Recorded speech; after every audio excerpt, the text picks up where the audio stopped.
Hi friends, मैं आकांक्षा शर्मा जी की वित्ताकांक्षा में आपका स्वागत करती हूँ। पोषण और स्वास्थ्य का सुपर हिट प्रश्न आज हम करने वाले हैं। प्रैक्टिस प्रश्न फटाफट करेंगे, जल्दी जल्दी ये निपटाएंगे। फिर शाम को एक और वीडियो लेके आने वाली, जो अगला वीडियो लेके आने वाली हूँ, उसमें पूरे के पूरे टॉपिक के ही हम क्वेश्चन करेंगे। समाहित रहेंगे उसमें, पहला भाग भी, सेकेंड भाग भी, थर्ड भाग भी, फोर्थ भाग भी, तो आप रिविजन कर पाओगे। तो चलिए स्टार्ट करते हैं। सबसे पहला क्वेश्चन देखते हैं कि स्टार्च क्या होता है। स्टार्च क्या होता है? एक मोनोसेकेराइड होता है, पॉलीसेकेराइड होता है, डाइसेकेराइड होता है, क्या होता है? तो स्टार्च जो होता है एक पॉलीसेकेराइड होता है। स्टार्च क्या होता है? पॉलीसेकेराइड होता है। सेकेराइड जो होते हैं तीन प्रकार के होते हैं। एक तो होता है क्या मोनो, दूसरा होता है क्या डाई, और तीसरा क्या होता है पॉलीसेकेराइड। ठीक है, जो डाई वाला होता है वो दो भागों में बटा होता है। एक तो उनको बोलते हैं डाई और एक होते हैं ओलिगो। ठीक है, ये और दो, जब जब दो संख्या रहती है, अगर मोनोसेकेराइड केवल दो ही मिलते हैं तो उनको हम डाई बोलते हैं, और 2 से 10 इकाइयाँ अगर मोनोसेकेराइड की मिल जाती हैं तो उनको हम ओलिगोसेकेराइड बोलते हैं। स्टार्च क्या है? स्टार्च एक प्रकार का पॉलीसेकेराइड ही है। ठीक है, क्या है स्टार्च? एक प्रकार का पॉलीसेकेराइड है। इसमें जो स्टार्च के बीच जो बंध होता है, स्टार्च के बीच जो बंध होता है वो ग्लाइकोसाइडिक बंध रहता है। कौन सा रहता है? ग्लाइकोसाइडिक बंध रहता है। प्रोटीन के बीच जो बंध पाया जाता है वो कौन सा रहता है? पेप्टाइड बंध रहता है। प्रोटीन में कौन सा पाया जाता है? पेप्टाइड बंध पाया जाता है। जो स्टार्च होता है या जो कार्बोहाइड्रेट रहता है उसमें कौन सा बंध पाया जाता है? ग्लाइकोसाइडिक बंध पाया जाता है। और जो फैट होता है या जो वसा होता है उसमें एस्टर बंध पाया जाता है। फैट या वसा में कौन सा बंध पाया जाता है? एस्टर बंध पाया जाता है। अगला क्वेश्चन देखते हैं। स्टार्च किससे संबंधित है? ग्लूकोज से संबंधित है, फ्रक्टोज से संबंधित है, सुक्रोज से संबंधित है, या गैलेक्टोज से संबंधित होता है? तो स्टार्च जो होता है वो ग्लूकोज से संबंधित होता है। ग्लूकोज से ही मिलकर बना होता है स्टार्च। इसका रासायनिक सूत्र क्या होता है? ग्लूकोज का C6H12O6 होता है। अगला है, निम्नलिखित में से कौन सा कार्बोहाइड्रेट सबसे मीठी शर्करा होती है? तो सबसे मीठी शर्करा होती है फ्रक्टोज। फ्रक्टोज सबसे मीठी शर्करा होती है। इसके अलावा ये शहद में भी पाई जाती है। माल्टोज जो शर्करा होती है वो अनाज में पाई जाती है। माल्टोज शर्करा किस में पाई जाती है? अनाज में पाई जाती है। ग्लूकोज और ग्लूकोज मिलकर माल्टोज का निर्माण करते हैं। जब ग्लूकोज और ग्लूकोज मिल जाते हैं तो वो क्या बना लेते हैं? माल्टोज बना लेते हैं। 1 ग्राम कार्बोहाइड्रेट से 4 किलो कैलोरी एनर्जी प्राप्त होती है। और हमारे जो खाद्यान्न रहता है उसमें लगभग 50 से 60% जो हम खाना खाते हैं वो कार्बोहाइड्रेट द्वारा ही हमको प्राप्त होता है। ठीक है, कार्बोहाइड्रेट मतलब उसको हम बोल सकते हैं कार्बन, हाइड्रोजन और ऑक्सीजन से बना हुआ अंश जो होता है वो कार्बोहाइड्रेट कहलाता है। मोनोसेकेराइड में कौन? ग्लूकोज आ जाएगा, फ्रक्टोज आ जाएगा, ये दोनों किस में आ जाएंगे? मोनोसेकेराइड में आ जाएंगे। ग्लूकोज, फ्रक्टोज और गैलेक्टोज। ग्लूकोज, फ्रक्टोज और गैलेक्टोज क्या हो जाते हैं? मोनोसेकेराइड हो जाते हैं। बाकी माल्टोज किस में आ जाता है? माल्टोज डाइसेकेराइड में आ जाता है। फ्रक्टोज मूल रूप से मोनोसेकेराइड और शर्करा का सबसे सरल रूप कहलाता है। ग्लूकोज जो होता है सबसे सामान्य शर्करा होती है। मनुष्य के शरीर की शर्करा भी इसको ग्लूकोज को ही बोलते हैं। और माल्टोज जो होती है वो भी मीठी शर्करा होती है, उसको माल्टीटोल शर्करा बोलते हैं। माल्टोज को क्या बोलते हैं? माल्टीटोल शर्करा भी बोलते हैं। और जो सेल्यूलोज होता है ये गैर गैर शर्करा होता है। मतलब ये कार्बोहाइड्रेट तो होता है लेकिन ये मीठा नहीं होता है। ठीक है, अगला क्वेश्चन, निम्नलिखित में खाने का आपको एक ऐसा चयन करना है जहाँ पर सारा ही जो हो वो आयरन से समृद्ध हो। आंवले में भी आयरन होता है, पालक में भी आयरन होता है, गुड़ में भी आयरन होता है। तो पहला ही ऐसा हो जाएगा जिसमें सारे ही आयरन से समृद्ध थे। आंवला में भी आयरन, पालक में भी आयरन और गुड़ में भी आयरन। आयरन की प्रतिदिन मात्रा कितनी चाहिए? एक सामान्य पुरुष को कितनी चाहिए? 19 मिलीग्राम चाहिए है। सामान्य महिला को कितनी चाहिए? 29 मिलीग्राम चाहिए है ना। प्रेग्नेंट वुमेन को कितनी चाहिए? 40 मिलीग्राम प्रेग्नेंट वुमेन को चाहिए। धात्री महिला को कितना चाहिए है? 23 मिलीग्राम चाहिए। एक जो 6 से 12 महीने का बच्चा रहेगा उसको कितना चाहिए? उसको 3 मिलीग्राम चाहिए। और 1 से 3 वर्ष के बच्चे को 8 मिलीग्राम चाहिए है। अगला क्वेश्चन है, कौन सा पाचन तंत्र के स्वास्थ्य के लिए आवश्यक हमारे आहार का अपचनीय भाग है? मतलब जो हमारे लिए आवश्यक तो बहुत होते हैं, लेकिन हमें से हमारे शरीर में इनका पाचन नहीं होता। ये होते हैं रफेज, फाइबर या रेसे बोलते हैं इनको। 30 मिलीग्राम इसकी आवश्यक होता है प्रतिदिन। ICMR 2024 के अनुसार इसकी मात्रा कितनी आवश्यक है? 30 मिलीग्राम प्रतिदिन इसकी आवश्यक मात्रा आवश्यक है ICMR 2024 के अनुसार।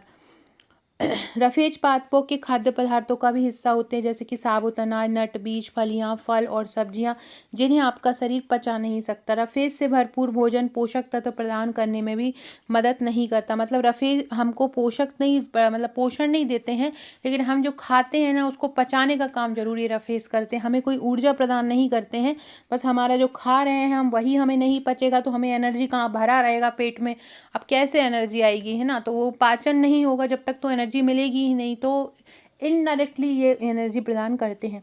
भोजन का एक प्रमुख अंग कौन सा होता है? सबसे प्रमुख अंग होता है भोजन का कार्बोहाइड्रेट। कौन सा अंग सबसे प्रमुख होता है? कार्बोहाइड्रेट सबसे प्रमुख अंग होता है। निम्नलिखित में से कौन सा पदार्थ मानव शरीर में ईंधन का काम करता है?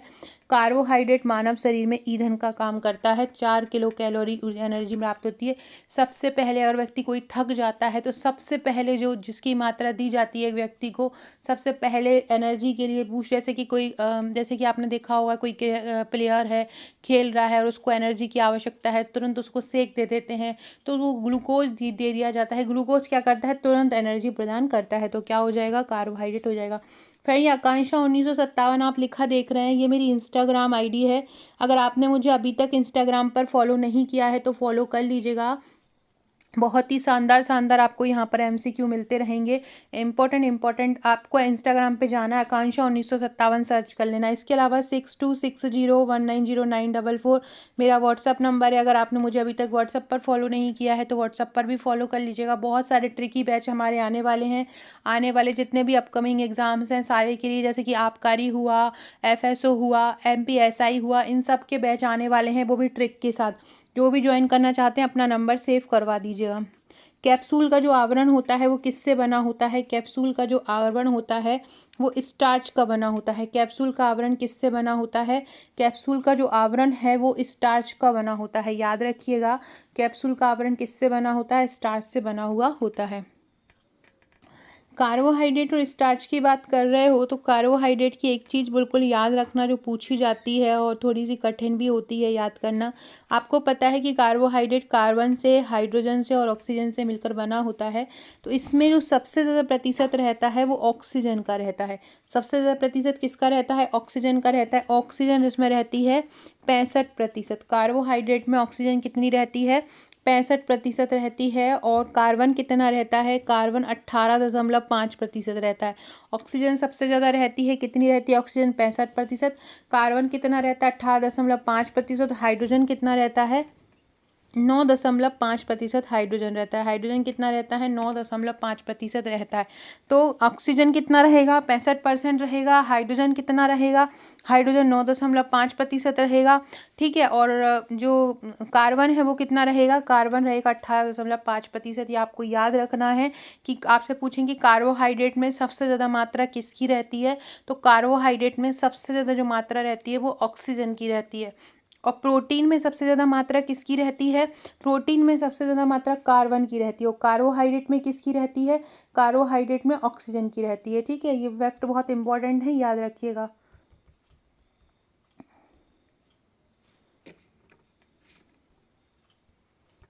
जैसे कि आपने पढ़ा है अभी कि कार्बन, हाइड्रोजन और ऑक्सीजन में, कार्बोहाइड्रेट में क्या रहता है?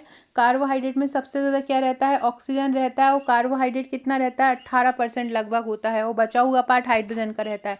वैसे ही अगर हम बात करें प्रोटीन का, तो प्रोटीन में क्या होता है? प्रोटीन में सबसे ज़्यादा पाया जाता है कार्बन। मैंने बताया था प्रोटीन में सबसे ज़्यादा क्या पाया जाता है? कार्बन पाया जाता है, लगभग 50% पाया जाता है।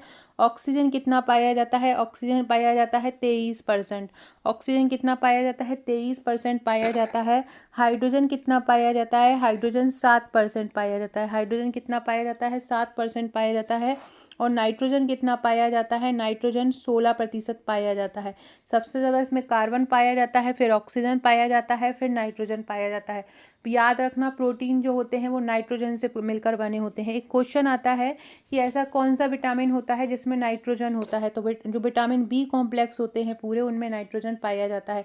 ये क्वेश्चन भी आपको याद रखना है कि जो विटामिन बी कॉम्प्लेक्स होते हैं उनमें नाइट्रोजन आता है। तो कोई भी विटामिन आए जिसमें बी हो, विटामिन बी हो, तो वही आपका आंसर हो जाएगा।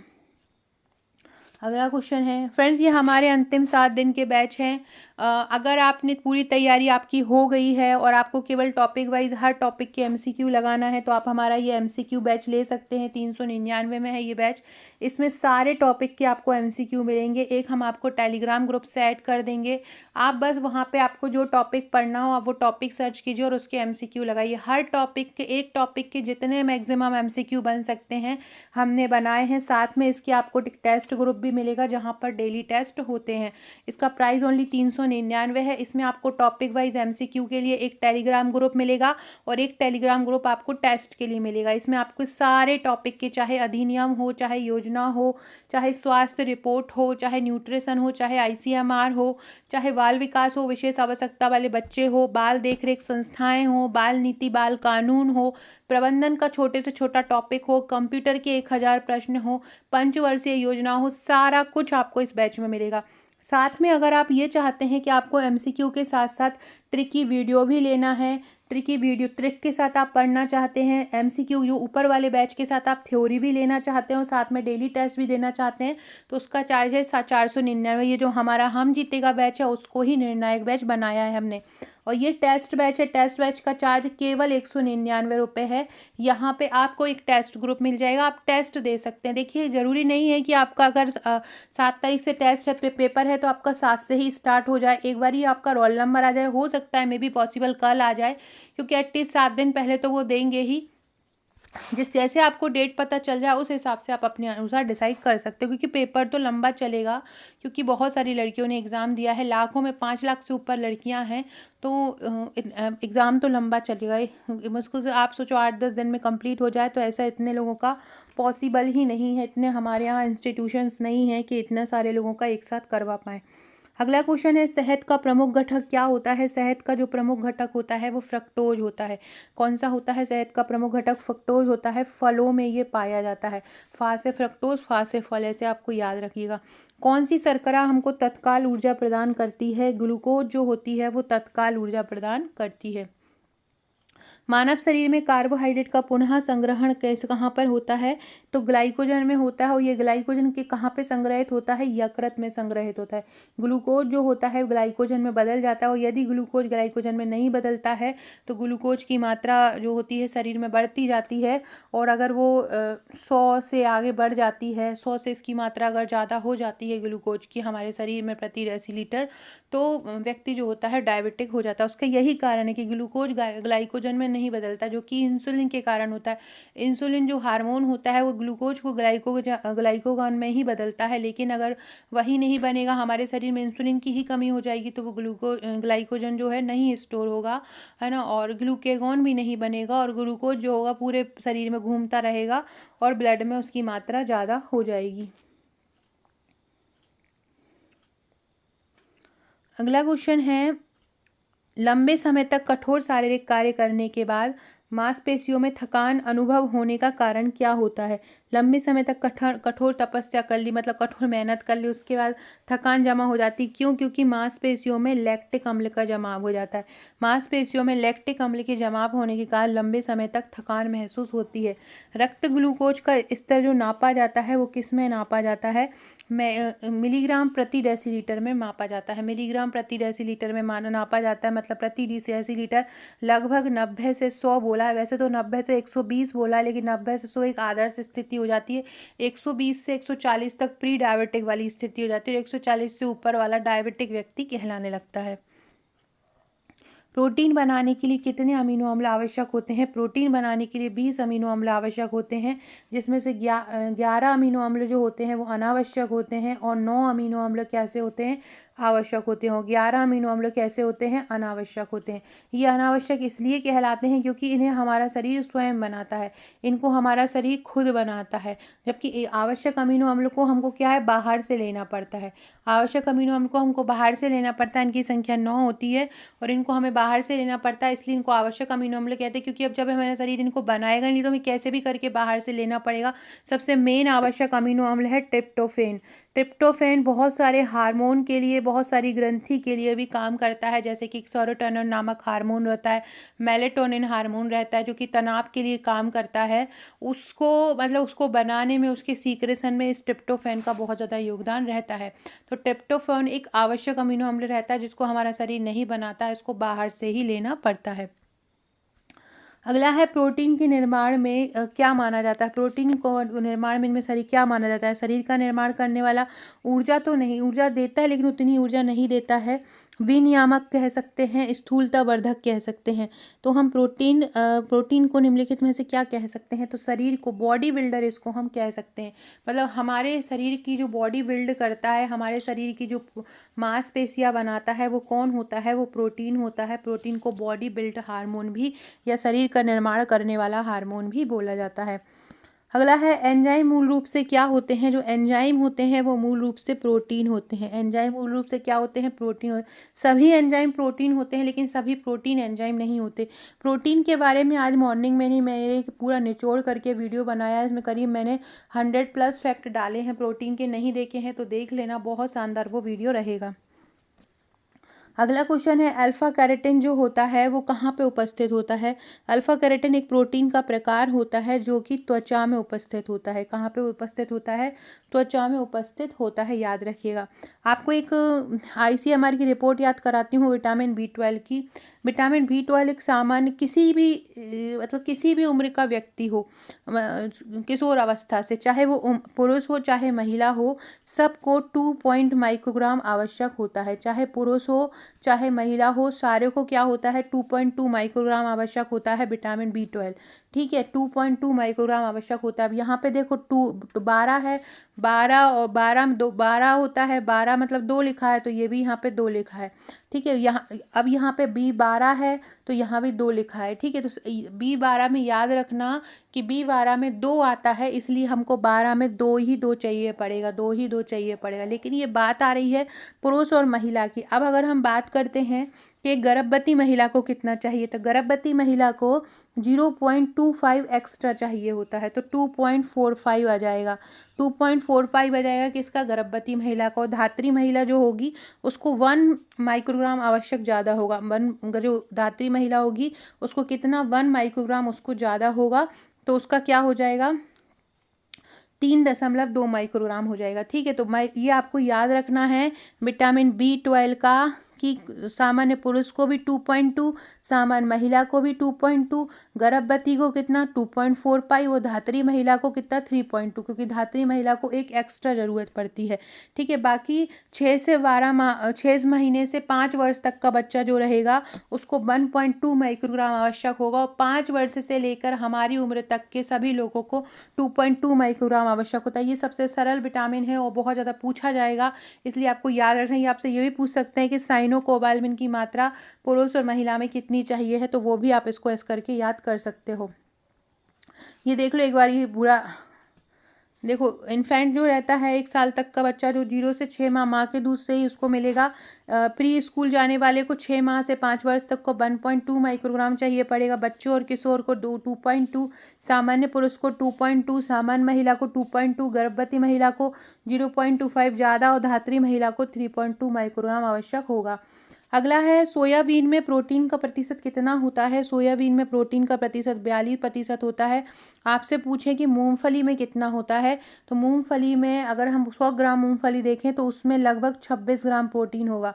100 ग्राम मूंगफली में कितना ग्राम प्रोटीन होगा? 26 ग्राम प्रोटीन जो होगा 100 ग्राम मूंगफली में होगा। इसके अलावा अगर हम बात करते हैं कि 100 ml दूध में कितना प्रोटीन होगा, तो 100 ml दूध में करीब 3.4 ग्राम प्रोटीन होगा। 100 ml दूध में कितना होगा?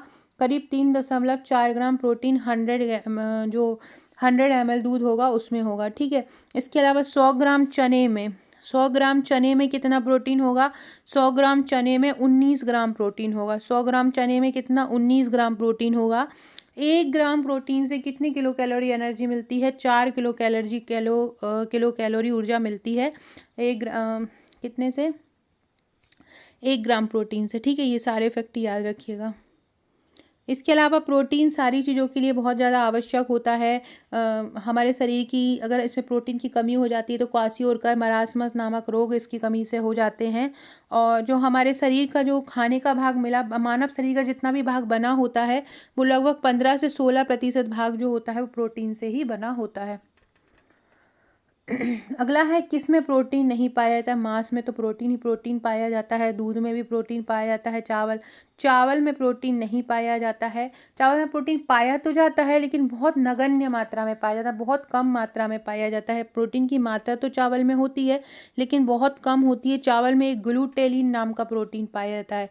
कौन सा? ग्लूटेलिन नाम का प्रोटीन पाया जाता है लेकिन बहुत कम पाया जाता है, नगण्य पाया जाता है इन सब के कंपेरिजन में। दालों में पाया जाता है प्रोलेमिन प्रोटीन। दालों में कौन सा पाया जाता है? प्रोलेमिन प्रोटीन दालों में पाया जाता है। कैरोटीन प्रोटीन दूध में पाया जाता है, ठीक है। तो ये सारी चीज़ें याद रखिएगा। जो जानवरों के नाखून होते हैं, खुर होते हैं, वहाँ पर उसमें अल्फा कैरोटीन पाया जाता है। इसके अलावा मांस की बात करें या मायोसिन की बात करें तो मांसपेशियों में कौन सा पाया जाता है? मायोसिन प्रोटीन पाया जाता है मांसपेशियों में। और मायोफिब्रिलर प्रोटीन पाया जाता है जो मांस में पाए जाने वाले प्रोटीन का लगभग 50 से 55% होता है, ठीक है। मांस में मायोफाइब्रिलर प्रोटीन पाया जाता है, सार्कोप्लाज्मिक प्रोटीन पाया जाता है, संयोजी ऊतक प्रोटीन पाया जाता है। ये सभी मांस में पाए जाने वाले प्रोटीन होते हैं। मांस एक प्रोटीन का अच्छा स्रोत होता है। इसमें विटामिन और मिनरल्स भी होते हैं। इसके अलावा विटामिन B12 की मात्रा भी मांस में बहुत ज़्यादा होती है। मानव शरीर में जो वसा होती है वो वसा कहाँ पे जमा होती है? वो क्वेश्चन हमको देखने में लगता है कि यार ये तो बहुत सरल क्वेश्चन है, हम कर देंगे, लेकिन हम क्या होते हैं ना, इसी प्रकार के प्रश्न वहाँ पर ऐसे ही प्रश्न आ जाते हैं और हम ऐसे ही प्रश्नों में बहुत ज़्यादा कंफ्यूज हो जाते हैं कि अब क्या होगा, या तो ये तो एक से क्वेश्चन दिख रहे हैं, अब हम क्या लगाएंगे। तो जब वो वसा की बात होती है तो वसा जो होते हैं वो वशीय ऊतक में ही जमा होते हैं। वसा कहाँ पे जमा होंगे? वसा वशीय ऊतक में ही जमा होंगे। फ्रेंड्स, ये मेरा नंबर है, यहाँ पर आप अपना नंबर सेव करवा दीजिएगा। अगर अगले कोई भी बैच आप ट्रिकी वाले ज्वाइन करना चाहते हैं, हम सारा टॉपिक जो होंगे ट्रिक द्वारा याद करवाते हैं। ट्रिकी वे सारी चीज़ें आपको हर जगह पर मिल जाएंगी, लेकिन ट्रिक्स का बैच आपको नहीं मिलेगा। तो चाहे आप MPSI की तैयारी कर रहे हैं, चाहे आप दूसरे किसी एग्ज़ाम की तैयारी कर रहे हैं, जो भी बैच होगा यहाँ पर आपको जानकारी दे दी जाएगी। तो आप अपना नंबर सेव करवा दीजिएगा। मानव शरीर में त्वचा तल के नीचे विद्यमान वसा निम्नलिखित में से किसके विरुद्ध अवरोधक का काम करती है? मानव का जो शरीर है उसकी जो त्वचा होती है उसके नीचे क्या होता है? वसा जमा होती है। उसके नीचे क्या जमा होती है? वसा जमा होती है। वो किसके खिलाफ अवरोधक का काम करती है? तो ये जो वसा होती है वो हमारे शरीर की ऊष्मा का बाहर नहीं जाने देती है, मतलब शरीर की ऊष्मा को क्षय नहीं होने देती है, शरीर की ऊष्मा क्षय को रोकती है, ठीक है। तो याद रखना, मानव शरीर में त्वचा तल के नीचे विद्यमान वसा जो होती है किसके विरुद्ध अवरोधक का काम करती है? तो ये शरीर में ऊष्मा के क्षय को रोकती है, ऊष्मा के क्षय के भी विरुद्ध अवरोधक का काम ये करती है। अगला है, विटामिन जो शब्द दिया था, विटामिन शब्द किसने दिया था? विटामिन शब्द 1912 में फंक ने दिया था। विटामिन A और B की बात करें तो विटामिन A और B की खोज की थी मैकुलन ने। विटामिन C की बात करें तो विटामिन C की खोज की थी होलकट ने। किसने की थी? होलकट ने की थी विटामिन C की खोज, ठीक है। विटामिन E की खोज की बात करें तो विटामिन E की खोज की थी बिशप ने। विटामिन E की खोज किसने की थी? बिशप ने की थी। और विटामिन K की खोज हेनरी टेन ने की थी। एक टेन नामक व्यक्ति था जिसने विटामिन K की खोज की थी। विटामिन वाला भी बहुत इंपॉर्टेंट, मैंने एक पर्टिकुलर एक अलग ही वीडियो बनाया विटामिन में। मैंने पूरे विटामिन B कॉम्प्लेक्स की जो भी मतलब इंपॉर्टेंट टॉपिक थे, इंपॉर्टेंट फैक्ट थे, वो मैंने वहाँ पे सारे कवर कराए हैं। किस व्यक्ति ने विटामिन की किसने विटामिन की खोज की है, विटामिन की खोजकर्ता कौन है, ये सारा मैंने करवाया है। इसके अलावा आपको जो हमारा बैच है वहाँ पे पूरे विटामिन की ट्रिक वीडियो भी मिल जाएंगी, आप वहाँ से ट्रिक द्वारा भी इसको याद कर सकते हो। अगर आपका लेट एग्ज़ाम हो तो आप वहाँ से इसको देख सकते हैं। ठीक है, एक और याद कर लेना विटामिन डी का बिना, विटामिन डी की भी मैकुलम ने ही खोज की थी, जिसको कैल्सीफेरॉल कहते हैं। विटामिन डी जो होता है 5 प्रकारों में बटा होता है, D1 से लेके D5 तक। विटामिन के होता है जो 3 प्रकारों में बटा होता है, जो K3 होता है वो आर्टिफिशियल होता है, और K1 और K2 नेचुरल प्रोटीन होते हैं। किस समूह को सहायक आहार कारक कहते हैं? विटामिन को सहायक आहार कारक कहलाता है। कौन सहायक आहार कारक कहलाता है? जो विटामिन होते हैं वो सहायक आहार कारक कहलाते हैं, क्योंकि ये हमारे आहार को सहायता प्रदान करते हैं, पाचन में सहायता प्रदान करते हैं। टोटल कितने विटामिन होते हैं? टोटल 13 विटामिन होते हैं, जिसमें से 8 विटामिन जो होते हैं वो विटामिन बी कॉम्प्लेक्स होते हैं। बी कॉम्प्लेक्स कौन से होते हैं? 8 विटामिन होते हैं। मानव शरीर में विटामिन ए कहाँ पर संचित होता है? तो मानव शरीर में जो विटामिन ए है वो यकृत में संचित होता है, यकृत या लीवर में संचित होता है।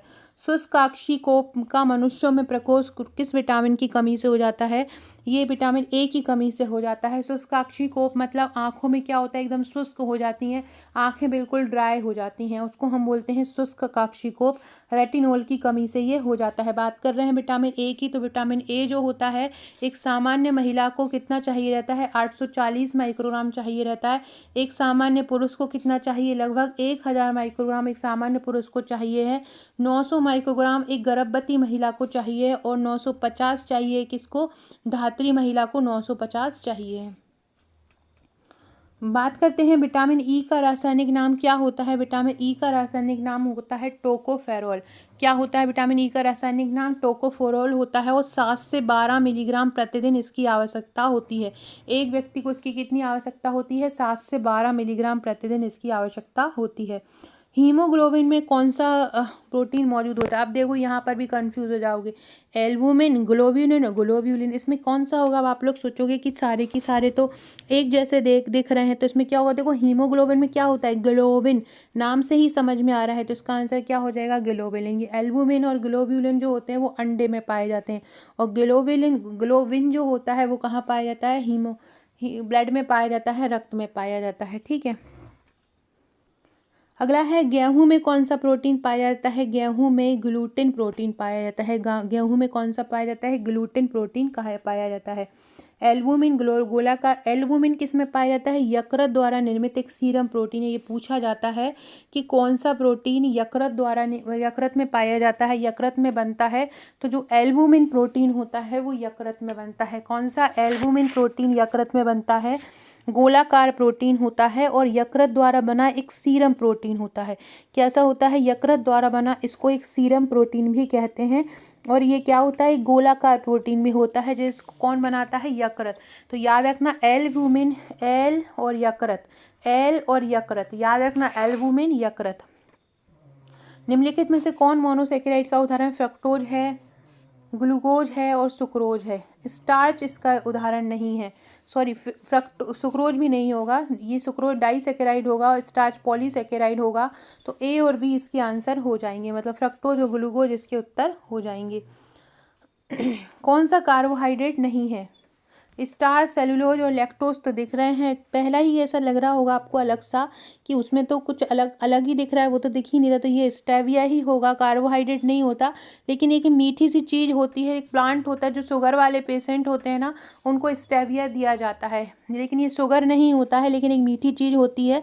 शक्कर की तुलना में ये बहुत ज़्यादा मीठी होती है, 100 से 300 गुना मीठी होती है ये शक्कर की तुलना में।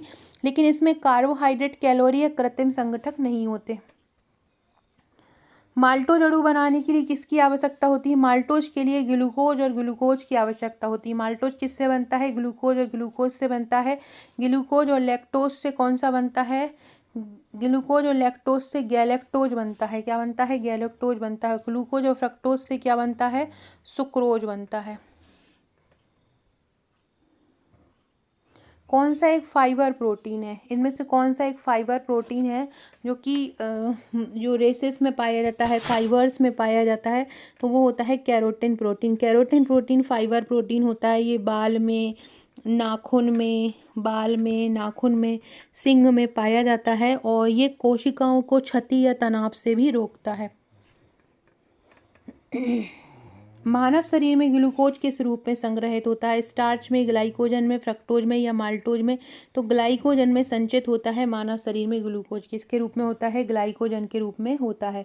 ग्लाइकोजन कहाँ संग्रहित होता है? ग्लाइकोजन यकृत में संग्रहित होता है। कहाँ पर? यकृत या लीवर में संग्रहित होता है। हमारे शरीर में कितनी मांसपेशियाँ होती हैं? हमारे शरीर में लगभग 639 मांसपेशियाँ होती हैं। और कंडरा जो होते हैं वो मांसपेशी को हड्डी से जोड़ते हैं।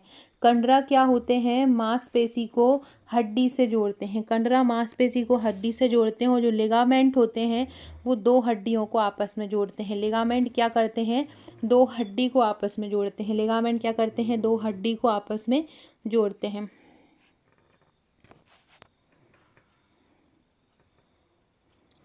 अगला क्वेश्चन है, मानव शरीर में सबसे बड़ी वही स्नावी ग्रंथि निम्नलिखित में से कौन सी है? जो मानव शरीर में सबसे बड़ी वही स्नावी ग्रंथि होती है तो वो कौन सी होती है? जो अपने जो हार्मोन्स को बाहर सीक्रेट करती है तो वो होती है यकृत। यकृत मानव शरीर की सबसे बड़ी वही स्नावी ग्रंथि। एक जो वयस्क मनुष्य होता है उसमें लगभग 1.5 किलो का यकृत पाया जाता है। और ये जो यकृत होता है ये अपनी वाहिनियों के माध्यम से बाहर सीक्रेशन करती हैं। ठीक है, बाह्य स्नावी ग्रंथियों में स्वेद ग्रंथि भी आ जाती हैं, लार ग्रंथि, पाचन ग्रंथि आ जाती हैं। ग्रंथि को जो होते हैं दो भागों में बांट करते हैं। एक होता है ग्रंथि में, एक होता है वाहिनी वाला होता है और एक गैर वाहिनी होता है, जो नलिकाओं में आती हैं और जो नलिकाओं बिना चलती हैं। अगला है, निम्नलिखित में से कौन सी सबसे बड़ी अंतः स्नाव? बाह्य स्नावी तो हमने पढ़ लिया यकृत है। अब आपसे पूछें कि सबसे बड़ी अंतः स्नावी ग्रंथि कौन सी होती है? तो जो थायराइड ग्रंथि होती है वो सबसे बड़ी अंतः स्नावी ग्रंथि होती है।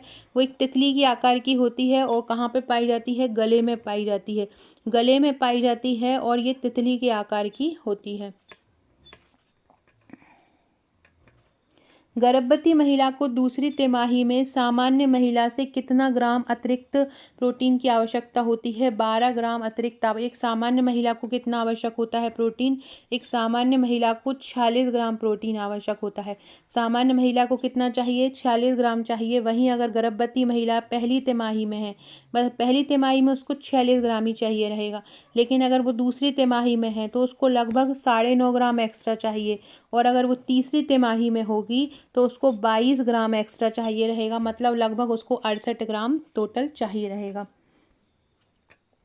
मानव शरीर में कितने पोषक तत्व होते हैं जो आवश्यक होते हैं? मानव शरीर में 6 पोषक तत्व आवश्यक होते हैं। एक तो सबसे पहला हो जाएगा कार्बोहाइड्रेट, दूसरा हो जाएगा लिपिड जिसमें वसा और तेल आ जाते हैं, तीसरा हो जाएगा प्रोटीन, ठीक है, चौथा आ जाएगा पानी, पानी भी होता है ना, पोषण, और विटामिन, ठीक है, और अगला हो जाएगा खनिज। ये 6 तत्व सबसे ज़्यादा इंपॉर्टेंट होते हैं मानव शरीर में। फ्रेंड्स, आप लोगों के लिए क्वेश्चन है कि पहली विकलांगता नीति भारत में कब आई? भारत में पहली विकलांगता नीति कब आई? सारे लोग मुझे इसका कमेंट करके आंसर दीजिएगा कि भारत में पहली विकलांगता नीति कब आई है। सारे लोग कमेंट करके आंसर जरूर दीजिएगा, ठीक है। और मानव शरीर में कितने पोषक तत्व हैं? 6 पोषक तत्व होते हैं। 100 ml दूध में कितना कैल्शियम होता है? तो 100 ml दूध में 125 मिलीग्राम कैल्शियम होता है। 125 मिलीग्राम 100 ml दूध में कैल्शियम होता है, याद रखिएगा। कम प्रोटीन वाला आहार किस स्थिति में दिया जाता है? जब पीलिया हो जाता है व्यक्ति को। पीलिया किसके द्वारा होता है? दूषित भोजन और दूषित जल द्वारा। दूषित भोजन व दूषित जल द्वारा पीलिया होता है। दूषित भोजन और दूषित जल द्वारा पीलिया होता है, ठीक है। और ये अगर व्यक्ति को हो जाता है तो पीलिया में क्या होता है? यकृत कमजोर हो जाता है। पीलिया में क्या होता है? पीलिया में जो यकृत होता है वो कैसा हो जाता है? पीलिया में यकृत कमजोर हो जाता है। पीलिया में यकृत क्या हो जाता है? कमजोर हो जाता है पीलिया में यकृत, इसलिए उसको कम प्रोटीन वाला आहार दिया जाता है। इसलिए क्या करते हैं? कम प्रोटीन वाला आहार देते हैं। पीलिया शरीर के किस अंग को प्रभावित करता है? पीलिया सबसे ज़्यादा शरीर के किस अंग को प्रभावित करता है? भी मैंने बताया था कि ये लीवर को सबसे ज़्यादा इफेक्ट करता है। लीवर को पीलिया सबसे ज़्यादा प्रभावित करता है। पीलिया को हम स्ट्रेस के नाम से भी जानते हैं, ठीक है। इसमें क्या होता है, बिलिरुबिन की मात्रा बहुत ज़्यादा हो जाती है जिससे आंखें भी पीली पीली। बिलिरुबिन क्या होता है, बिलिरुबिन की मात्रा ज़्यादा हो जाती है। बिलिरुबिन क्या होता है, ये बिलिरुबिन वो होता है जब हमारी रक्त कोशिकाएं टूट जाती हैं। रक्त कोशिकाएं क्या हो जाती हैं, टूट जाती हैं, आरबीसी टूटती हैं, तो रक्त जो कोशिकाएं टूट के एक पीले रंग का पदार्थ बना लेती हैं, उसको हम बिलिरुबिन कहते हैं। जब ये पदार्थ बाहर नहीं निकल पाता है क्योंकि यकृत कमज़ोर हो गया है, तो पूरा शरीर क्या होता है, पीला पीला पड़ जाता है। इसको हम हेपेटिक या हेपेटिक कैल्युलर बोलते हैं, क्योंकि इसमें क्या होता है, यकृत कोशिकाओं की क्षति हो जाती है। अगला है, निम्नलिखित में से कौन सा मानव शरीर में सबसे प्रचुर मात्रा में पाया जाने वाला खनिज होता है। मानव शरीर में जो सबसे प्रचुर मात्रा में पाया जाता है वो कैल्शियम। पर डेली की रिक्वायरमेंट की अगर बात करें तो डेली 1000 मिलीग्राम आवश्यक होता है एक सामान्य आदमी को और एक सामान्य औरत को। अगर हम बात करें गर्भवती महिला को, गर्भवती महिला को भी 1000 मिलीग्राम आवश्यक है। लेकिन अगर हम धात्री महिला की बात करें तो धात्री महिला को कितना आवश्यक है, 1200 मिलीग्राम धात्री महिला को आवश्यक होता है। बच्चों की बात करें 1 साल तक के 6 महीने से 1 साल तक के, तो 350 मिलीग्राम उनको आवश्यक होता है। हमारे शरीर का लगभग 1.5 से 2% कैल्शियम पाया जाता है, हड्डियों में पाया जाता है। मानव शरीर में लगभग 1200 ग्राम कैल्शियम उपस्थित होता है, लगभग 1.2 किलो, है ना। उस मात्रा से 99% से ज़्यादा हड्डियों में ये होता है ना। सोडियम की जो मात्रा होती है वो 2000 मिलीग्राम हमको डेली सोडियम चाहिए है। ब्लड प्रेशर जो होता है, अगर इसकी मात्रा ज़्यादा ले लो तो बढ़ जाता है, कम ले लो तो कम हो जाता है, इसलिए अच्छी मात्रा इन दोनों की लेनी चाहिए। पोटेशियम भी जो होता है रक्तचाप को नियंत्रित करने में महत्वपूर्ण भूमिका निभाता है। पोटेशियम की जो मात्रा है डेली लगभग 3500 मिलीग्राम लेना चाहिए। आयरन मैं बता ही चुकी हूँ। अगला है एपिड्यूरल एनाल्जेसिया जो होता है, मतलब दर्द वाला, जो लंबे समय से महिला के नीचे रीढ़ की हड्डी में दर्द हो, तो ऐसे समय में प्रसव के लंबे दूसरे चरण को कितने समय से अधिक तक चलने वाले के रूप में परिभाषित कर सकते हैं। तो ऐसा प्रसव करीब दूसरा चरण जो होता है वो ऐसा कम से कम 3 घंटे तक चल सकता है, क्योंकि महिला जो होती है बहुत ज़्यादा दर्द में होती है। बाल रुग्णता और मृत्यु दर को कम करने के लिए, छोटे बच्चों के स्वास्थ्य और पोषण को बढ़ावा देने के लिए home care based young child programme शुरू किया गया, ताकि घर घर जाकर बच्चों को पोषण आहार उपलब्ध करवाया जाए।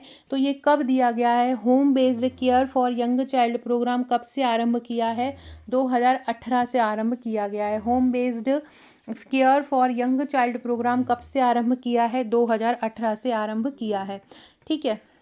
अगला है पेप्टिक अल्सर की सबसे जो सामान्य साइड, कॉमन साइड होती है वो क्या होती है। अल्सर मतलब क्या होता है, छाले पड़ना, है ना। पेप्टिक साइड में जब छाले पड़ जाएंगे तो उसको पेप्टिक अल्सर कहेगा। मतलब जो पेट या ड्यूडेनम की परत में होने वाला घाव होता है, पेट में जो इस प्रकार से जो हमारी ड्यूडेनम होती है, ये जो ड्यूडेनम जो हिस्सा होता है, इसमें अगर घाव हो जाता है तो उसको हम क्या बोलते हैं, पेप्टिक अल्सर बोलते हैं। ये घाव पेट के एसिड और पाचक एंजाइमों की वजह से बनता है। पेट में दर्द होना, भोजन का अच्छे से ना पचना, कोई भी हेलिकोबैक्टर पाइलोरी बैक्टीरिया का संक्रमण होना, कोई भी स्टेरॉइड दवाई लेना, इन सारी चीज़ों के कारण ये पेप्टिक अल्सर हो जाता है। अब ये बोल रहे हैं कि यहाँ पे इसमें इसकी जो सबसे कॉमन साइट होती है पेप्टिक अल्सर की, वो कौन सी होती है, जहाँ पे ये पेप्टिक अल्सर होता है सबसे ज़्यादा पाया जाता है। तो ड्यूडेनम वाले पार्ट में सबसे ज़्यादा पाया जाता है। कहाँ पे, ड्यूडेनम में ये सबसे ज़्यादा पाया जाता है। बात कर रहे हैं पीड़ादायक मासिक चक्र को क्या बोलते हैं। तो देखो, पीड़ादायक जो मासिक चक्र है वो डिसमेनोरिया कहलाता है। एमेनोरिया क्या कहलाता है, मासिक धर्म होना ही नहीं। मासिक धर्म का क्या होना, एब्सेंस होना। मासिक धर्म का एब्सेंस होना क्या कहलाता है, अमेनोरिया कहलाता है। ओलिगो एमेनोरिया मतलब क्या होता है, मासिक धर्म अनियमित होना या कम होना। ठीक है। और मेनोरेजिया क्या होता है, अतिरिक्त, बहुत ज़्यादा अति स्नाव होना, उसको हम बोलते हैं मेनोरेजिया। स्तनों में वृद्धि को हम थैलॉर्चे बोलते हैं। पहली बार जब महिला को टाइम आता है लड़की को तो उसको मेलॉर्चे बोलते हैं। और 40 से 50 वर्ष की उम्र में जब पीरियड्स बंद हो जाते हैं उसको मेनोपॉज बोलते हैं इंग्लिश में, और वहाँ पे बोलते हैं रजोनुवृत्ति। डिसूरिया, डिसूरिया क्या होता है? डिसूरिया होता है मूत्र त्याग में यदि दर्द होता है तो हम उसको डिसूरिया बोलते हैं, मूत्र त्याग में दर्द होना। प्रसव की तीसरी अवस्था में कितना समय लगता है? प्रसव की तीसरी अवस्था में 15 से 30 मिनट का समय प्रसव की तीसरी अवस्था में लगता है। पहली अवस्था में लगभग 12 घंटे लगते हैं। पहली अवस्था में कितना लगता है? पहली अवस्था में लगभग 12 घंटे लगता है।